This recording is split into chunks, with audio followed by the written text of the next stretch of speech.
Ouais, moi j'ai envie juste qu'on se dépose. On arrive dans notre soirée canapé. Soirée canapé. Soirée canapé pour parler d'olfaction. Oui, je suis tellement contente. Avec la meilleure personne pour ça. Oh. Mais si, c'est vrai, moi j'ai réussi à créer un parfum en quelques heures avec toute ton aide. Comment tu fais ça, là, cette magie-là? Il t'a laissé bien en plus. Ouais. J'ai tendance à laisser beaucoup parler l'intuition des gens. C'est super important pour moi là, de, oui, donner de la théorie, puis faire en sorte qu'ils prennent des matières qu'ils aiment, tout simplement.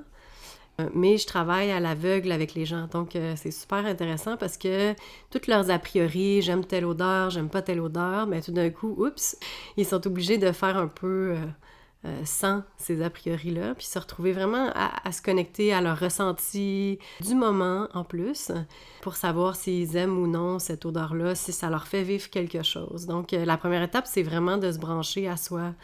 Puis j'y tiens beaucoup. C'est vraiment ma couleur comme parfumeuse qui fait faire des ateliers, c'est vraiment de laisser parler, tu sais, je dirais, le cerveau plus créatif qu'analytique. Puis des fois, c'est drôle parce que les gens, ils remontent dans leur tête puis ils essayent vraiment de comprendre ou savoir, ah, mais ça, est-ce que ça va bien aller avec ça?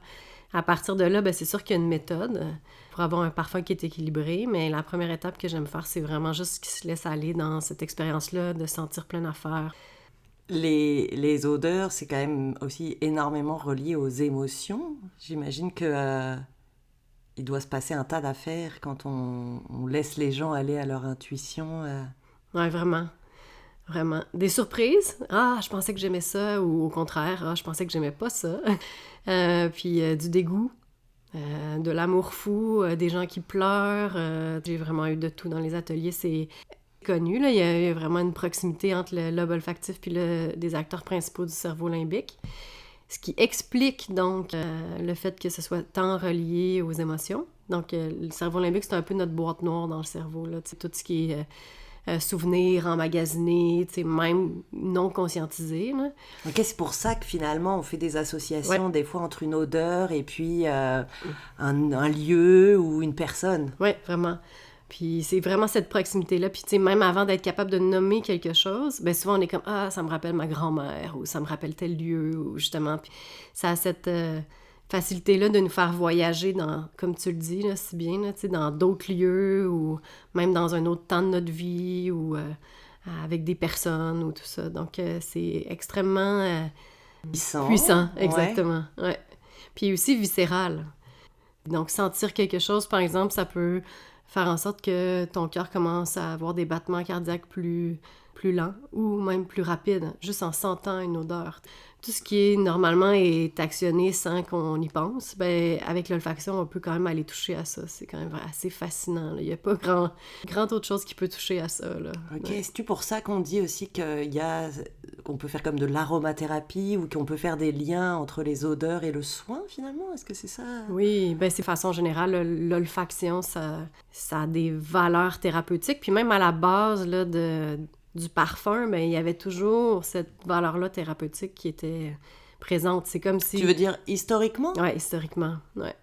Tu sais, si on prend de façon un peu simple, mais les premiers parfums, c'était chez les Égyptiens. Tu sais, ça sentait bon, il y avait comme une valeur de rituel, puis on voulait que les personnes qui étaient décédées partent avec des fleurs. Tu sais, il y avait toute une offrande aussi aux dieux qui étaient présentes. Ils mettaient une petite espèce de cône sur la tête, les Égyptiens, puis il y avait de la myrrhe à l'intérieur. Puis là, ça fondait pendant la journée, puis ça faisait leur lotion solaire. Tu sais, ça sentait bon, et il y avait aussi une autre fonction qui était associée. Même chose avec l'encens, dans les grands espaces comme les églises, ben oui, ça sentait bon, ça faisait de la fumée, c'était une offrande aux dieux, mais c'était là aussi pour aseptiser l'air. Comme c'est des endroits où on se regroupait à des centaines ou même voire des milliers de personnes. On propage moins nos virus à notre voisin, finalement. C'est incroyable là, quand on y pense à quel point il y avait des choses qui étaient associées au parfum. Puis là, on a comme un peu édulcoré, enlevé cette valeur-là qui, moi, m'est tellement chère. Oui, puis finalement, ça crée aussi beaucoup des ambiances. C'est comme que c'est quelque chose de complètement immatériel, mais qui habite, c'est presque un personnage aussi ou un pilier aussi dans le... Est-ce que tu as une odeur particulière que t'aimes ou que t'aimes pas du tout? Oh là là! J'adore la frangipanie.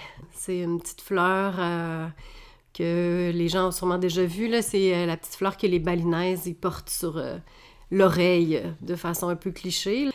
Ah, mais ça sent tellement bon. C'est une fleur qui est tellement douce, un peu mielleuse, légère aussi, pas trop capiteuse.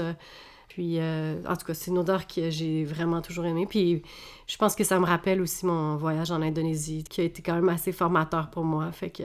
Au niveau de la parfumerie? Pas tant au niveau de la parfumerie, ouais. Plus personnellement, là. Okay. J'ai adoré cet endroit-là. Il y avait des fleurs partout, il y avait des offrandes dans les rues. En tout cas, c'est juste un pays qui est très riche aussi spirituellement, fait que ça m'avait beaucoup marqué quand je suis allée là-bas. Puis c'est magnifique. Puis les balinais sont tellement gentils, là. Ouais. Indonésiens en général, mais j'avoue que j'ai passé pas mal plus de temps à Bali, puis sur les îles qui sont pas trop loin aussi. Ouais. OK. Puis est-ce qu'il y a une odeur qui te répulse un peu? De plus en plus, je trouve que toutes les odeurs ont leur valeur, là. Même des odeurs fortes. Tu sais, moi, j'aime quand même l'odeur de l'essence ou la moufette. Ou, tu sais, j'ai pas de répulsion par rapport à ça. Au contraire, je trouve ça super intéressant.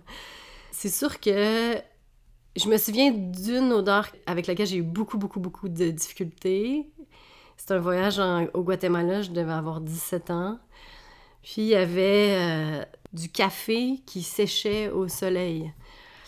Puis bon, je connais pas exactement tout le processus, mais je pense que c'était comme un peu en train de pourrir. Puis je vais tout le temps me rappeler de cette odeur-là parce que c'était fort. Tu sais, le café, ça sent fort. Fait que c'était toutes les écorces, je pense, qui étaient comme en train de s'enlever un peu de la graine comme telle. Mais ça m'avait vraiment écœurée. Puis sinon, il y a quand même une autre odeur. Tu vois, là, plus j'en parle, plus je me souviens que j'avais mon studio, mon atelier d'artiste dans Hochelaga Maisonneuve, puis il y avait une usine de levure. Puis j'aime pas particulièrement cette odeur, je dois avouer. Ouais. J'en ai même une autre qui m'est venue.